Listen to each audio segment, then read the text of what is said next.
Salomon qui parle de la vie de ce monde qu'il considère comme une vanité.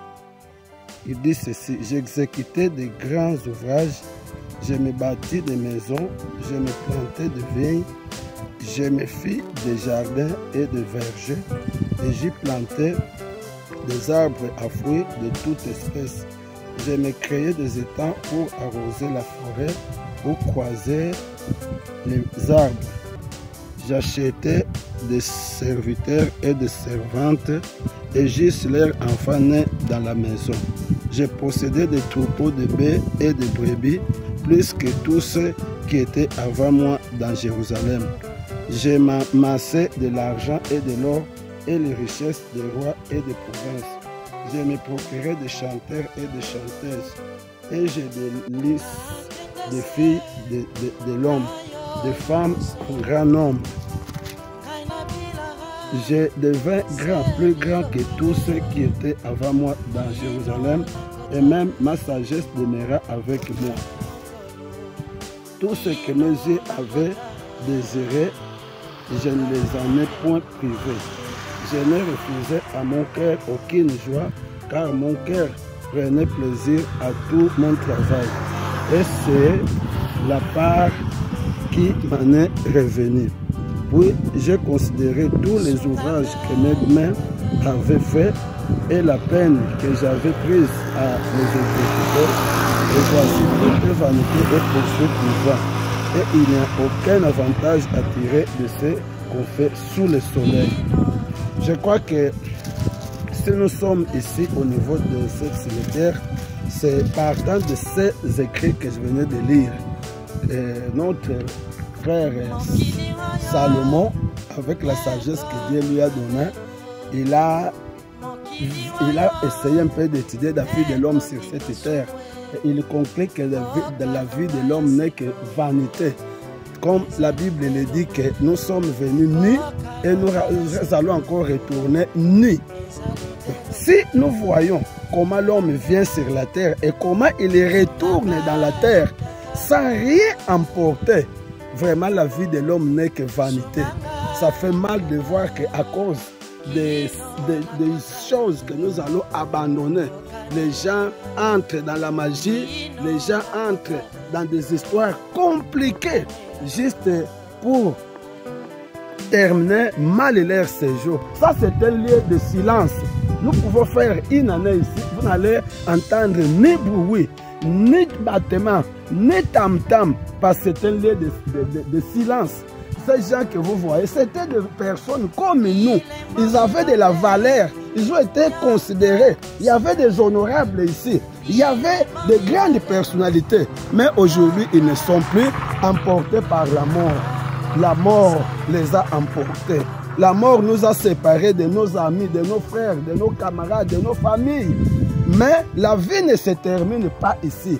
Ça, c'est un chemin qui a amené les gens à aller de l'autre côté par rapport à la vie qu'ils ont menée sur la terre. S'ils ont mené une bonne vie, plusieurs sont au lieu de repos. Mais ceux qui sont mêlés dans les choses du monde, tout en suivant les trains de ce monde, ce sont eux qui sont des malheureux, qui sont aujourd'hui dans le lieu de tourment. C'est pourquoi nous exhortons les gens, considérant comment l'homme termine sa course. Nous ne voyons pas ici une jeep au-dessus de la cimetière, aucun vélo, aucune maison, aucun hélicoptère, aucun avion. La Bible dit dans Ecclésiaste chapitre 5, verset 14, il dit ceci: comme il est sorti du ventre de sa mère, il s'en retourne nu, ainsi qu'il est venu, et pour son travail n'emporte rien qu'il puisse prendre dans sa main. C'est encore là un mal grave. Il s'en va comme il était venu, et quel avantage lui revient-il d'avoir travaillé pour du vent? Remarquez qu'on n'a aucun avantage. Le travail que nous faisons ici, Salomon dit que c'est un travail du vent. L'homme ne bénéficie que de ce qu'il mange et de son habillement. C'est tout. Le reste, c'est la vanité. C'est la vanité. Quand vous mourrez, vous laissez tout. Vous abandonnez tout. Vous n'emportez rien. Et pourquoi s'enorgueillir à cause des biens de ce monde? S'il faut s'enorgueillir, c'est en Jésus-Christ. c'est en Jésus-Christ. Que Dieu nous aide, hein, que chacun de nous comprenne que sur la terre, nous ne sommes que des voyageurs. Nous ne sommes que des pèlerins. Voilà nos amis, voilà nos frères, voilà nos pères, nos mères, nos sœurs, les gens qui ont été avec nous, qui ont mangé avec nous. Aujourd'hui, ils sont dans un monde de silence, de silence, de silence. Et je crois que pour nous, c'est une leçon pour qu'à travers ce que nous voyons dans cette cimetière, que cela puisse nous amener à réfléchir. Où passerai-je mon éternité? C'est ça le grand problème. Parce qu'il y a un ciel à gagner et un enfer à éviter. Que Dieu nous aide pour nous les vivants, que nous puissions reconnaître qu'un jour, nous allons mourir. Comme ces gens ici. C'était des vivants comme nous. C'était aussi de grandes personnalités. Ils nous dépassaient parfois en argent, en bien matériel. Mais aujourd'hui, ils ont tout abandonné, comme un jour nous aussi nous allons tout abandonner. Donc la finalité de l'homme, c'est ça. L'orgueil de l'homme, c'est ça. La vie de l'homme n'est que vanité.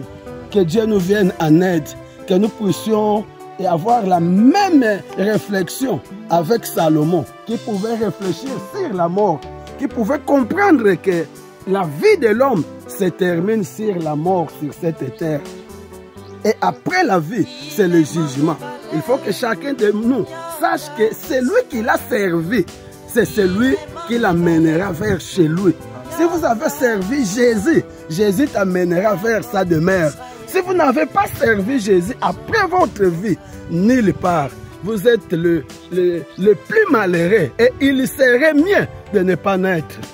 Voilà la petite exhortation que j'avais pour nous les vivants, pour que ça nous donne quand même une certaine manière de vivre sur cette terre.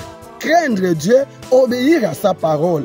Pour terminer, c'est Ecclésiaste 12. Au verset 15, écoutons la fin de l'histoire. Craignons Dieu et observons sa parole. C'est ce que doit faire tout homme, car Dieu ramènera toute œuvre en jugement, bien ou mauvais. Que Dieu vous bénisse.